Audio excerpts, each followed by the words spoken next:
지금 이 탄핵의 전망을 놓고 최근에 보면 보수는 상당히 좀 여유를 가지는 것 같고요. 민주당이나 좌파들이 초조해지는 모습들이 나타나고 있고, 그 중에 이제 결정적으로 나오는 것이 5대3의 데드락이 걸렸다, 이런 주장들이 나오고 있습니다. 그 데드락이라는 것은 빠져나갈 수 없는 지금 막다른 골목에 놓여 있다는 거죠. 왜? 선고를 하자니 선고하면 5대3이니까 탄핵이 기각될 거고, 또 그걸 방지하기 위해서 시간을 끌어가자니 이제 헌법재판관 임기가 4월 18일로 2명이 끝나고 40여 임명도 무리수가 주어져야 가능한데, 그 무리수는 내란죄에 해당될 수도 있다라는 그런 딜레마들을 의미하는 걸로 보입니다. 지금 나오는 말은 헌재에서 평의를 하는 시간이 점점 짧아지고 있다. 옛날에는 밤늦게까지 했는데 요즘은 30분, 1시간 하고 끝날 때도 있고 안 하는 날도 있다, 이런 이야기가 나오고 있어요. 그래서 26일은 평의를 했는데 30분 만에 끝났고, 27일은 평의가 열리지 않았고, 28일 날에는 1시간 만에 평의가 마무리되고 또 주말 동안 아무것도 안 했다는 거예요. 그래서 윤통 변론 종결 이후 헌재가 매일 모여서 평의를 통해서 지금 결론을 지으려고 하고 있다, 이렇게 말했고, 일주일 전만 해도 밤늦게까지 평의를 했다는 거예요. 이제 이걸 놓고 해석은 이미 더 이상 회의를 할 필요도 없이 각자가 자기 논리가 정해져 있다. 그래서 각 쟁점에 대해서 각 헌법재판관들이 자기 입장을 전했다, 이런 이야기도 나오고 있고요. 또 한편으로는 최종 결론을 애초에 나오던 8대 빵의 합치가 이루어지지 않아 형식적인 평의를 하면서 시간을 끌어가고 있다. 저보고 8대 빵을 예상했다가 왜 말이 바뀌냐, 이런 사람도 있는데요. 지금 헌재는 살아 움직이는 일종의 생물입니다. 그래서 처음에는 8대 빵이 누가 보더라도 맞았어. 변론이 종결되었고 그 이후에 3월 중순까지도 그러했어요.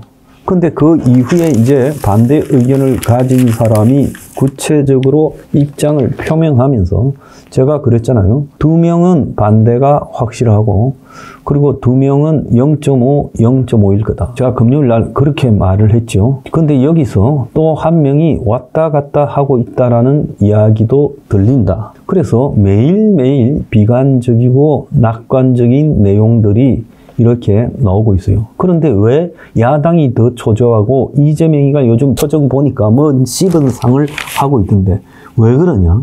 그것은 야당은요, 당연히 8대 빵으로 끝날 거라고 탄핵 시점이나 그리고 변론 종결 시점 그 직후까지도 그렇게 생각을 하고 있었어요.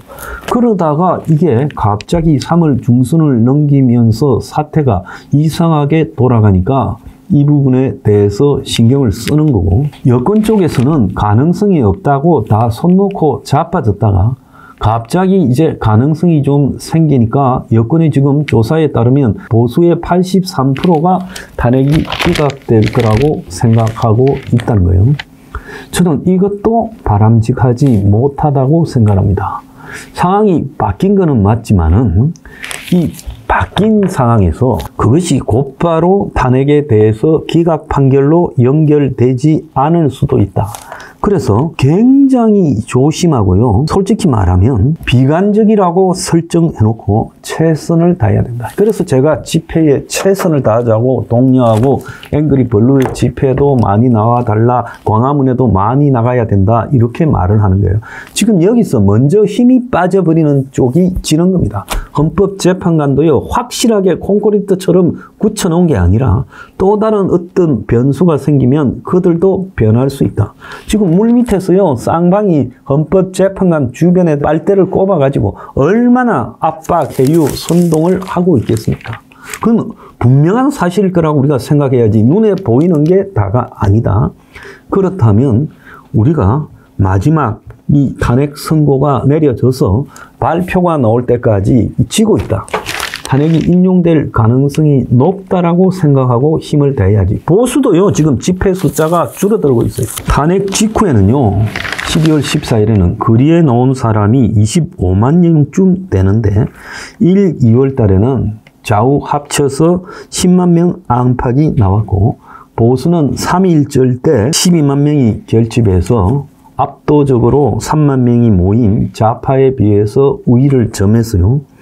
그런데 3월 7일 윤통이 구속 취소되고 헌재의 탄핵 심판 선고가 안 나오니까 이제 찬반 시대 전부 동력이 조금씩 상실되고 8일 날에는 전국 찬반 시위가 9만 2천 명, 그리고 15일 날에는 10만 4천 명, 그런데 22일 날은 합쳐서 6만 7천 명, 그리고 지난 주말에는 이제 6만 명 밑으로 내려가서 5만 9,700명밖에 안 나오고, 지방의 한 도시에서는요, 대통령 탄핵 집회에 800명이 나오다가 200명으로 떨어졌다는 거예요. 그래서 광화문 집회부터 확실히 지금 동력이 좀 떨어지고 있고, 심지어 세이브 코리아 사람들은 지난 주말에요, 부산에 가가지고 교육감 선거 유세를 하고 자빠졌어요. 그래서 지난 3월 20일 날 부산 교육감 선거에 전환길이하고 소년보가 나가가지고 이야기를 했다는 거예요.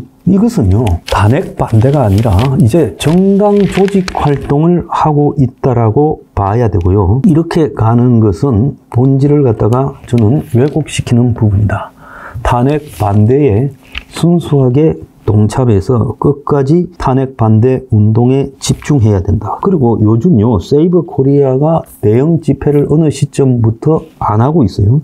여의도에 모이는데 뭐 2, 3천 명 수준이다 그럽니다. 자, 이렇게 이제 동력도 떨어져 가고 있고, 이러다 보니까 민주당 지도부도 초조하고, 반면에 지금 그렇다고 국민의힘 지도부나 보수 지지층이요, 이겼다라고 안도할 부분도 아니라는 겁니다. 자, 민주당 쪽에서는 마흔역을 임명해서 무리수를 두고 마흔역을 갖다가 참가시켜서 헌법재판관 의결 정족수인 6표를 안정적으로 확보하겠다는 그런 꼼수도 있고, 일부 재판관이 지금 변론을 재개해서 좀 더 들어봐야겠다 이렇게 주장하는 것도 있을 수 있다는 거예요. 왜? 윤통의 건재 변론할 때 정인신문을 90분, 1시간 반으로 제한해서 초시계까지 들이밀면서 서둘렀다라는 부분에서 일부 심리에서 물어볼 것이 물어봐지지 않고 빠져버렸다, 이런 이야기가 나오는 거예요. 그렇지만은 제 생각에는 4월 18일까지 문영배 이미선이 퇴임하는 날까지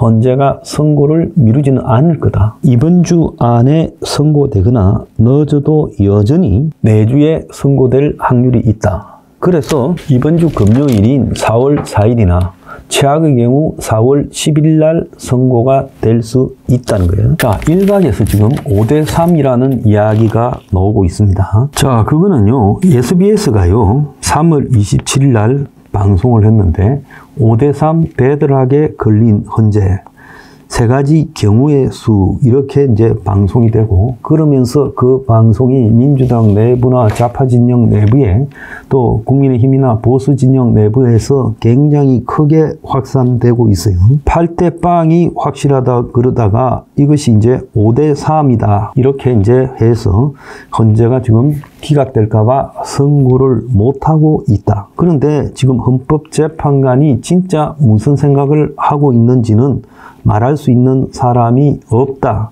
그런데 각 정당이나 세력들이 자기 희망을 담아서 이야기를 하고 있는데 헌재가 선고를 안 하는 것이 아니라 못하는 것이다. 의견이 너무 엇갈려서 이견이 있는 채로 결정을 선고할 수 있을 건데 지금 헌재가 결정을 못하는 것은 이상하다. 그래서 이제 등장하는 게 결정을 하게 되면 기각될까봐 5대3이다라고 하고 있어서 이 문제 때문에 지금 헌재가 탄핵 결정에 소극적이고 미루고 있다는 거예요. 특히 좌파 성향의 문영배 이미선이 주도해서 끌고 가고 있는데, 자, 이 경우가 지금 진행되고 있어 선고를 하지 못하고 있다는 거예요. 그래서 마흔여기가 들어가서 구인체제가 되면 3명이 반대해도 6명이 찬성하니까 기각이 되지 않고 6표가 확보돼서 9번째 재판관을 기다리고 있다.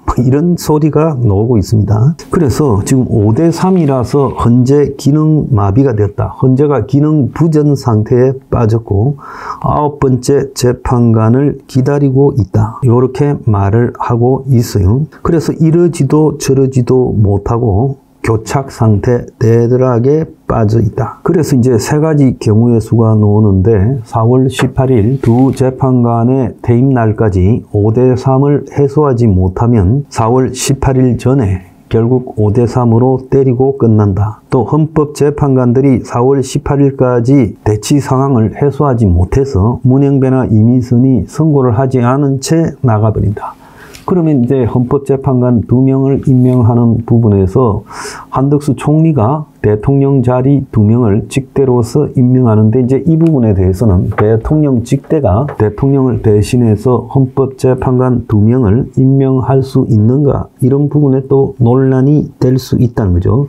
대통령 직대는 법을 소극적으로 해소해서 현상 관리를 해야지 이 상황을 결정짓는 성부수를 때릴 수는 없다. 또 세 번째는 헌법재판관 일부가 4월 18일까지 의견을 바꾸어서 6대2, 7대1, 8대0으로 탄핵을 인용하거나 아니면 각하를 결정하는 경우 이 세 가지가 있다는 거예요. 그래서 지금 여권 내에서는 마현혁이가 확실하게 사회주의 성향을 가진 자다 이렇게 이야기를 하고 있어요. 자, 조금 전에 나온 걸 보면 민주당의 수석 원내 부대표인 박승준이 헌법재판관 임기 연장을 갖다가 추진하지 않기로 했다라고 결론을 내렸다고 해요.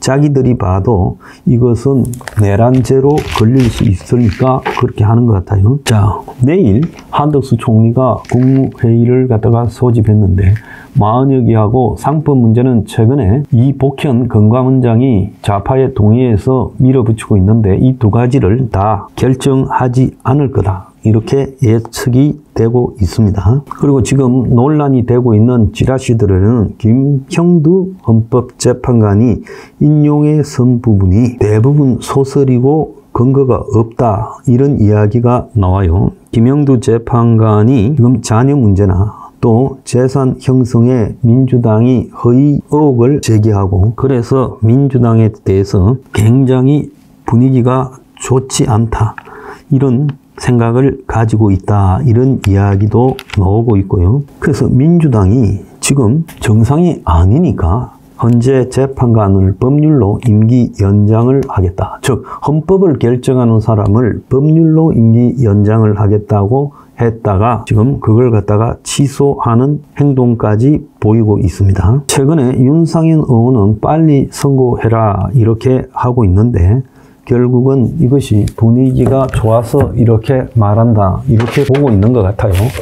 근데 저는 생각이 다릅니다. 지금 빨리 선고하는 게 아니라 시간을 최대한 끌 만큼 끌어가지고 헌법재판관들이 그야말로 이 지금 논란에서 거의 지쳐버려가지고 한쪽으로 자신의 결론을 한쪽으로 해서 최종적으로 발표하자고 내부에서 시끄러워질 때 우리가 이길 수 있다 이렇게 보고 있습니다. 그렇기 때문에 현재 헌재 상황을 너무 안심도 하지 말고요.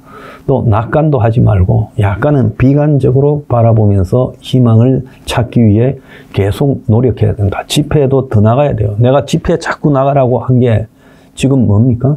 동력이 떨어져 있잖아요. 그래서 집회를 계속 많이 나가야 그것이 헌법재판관들이 이런 문제에 어쩔까라고 하는 결정에 영향력을 미칠 수 있다는 겁니다. 그리고요, 국민의힘이나 윤통도요, 이제는 공세적으로 나가야 돼요. 지금까지 입 다물고 있었는데 앞으로 입 더 다물고 있다고 유리한 상황이 올 수 없다는 겁니다. 그래서 어쨌든 이 상황에 대해서 적극적으로 임해야지 소극적으로 기다리는 것은 저는 의미가 없다 이렇게 봅니다. 자, 모두가 끝까지 최선을 다해야 됩니다.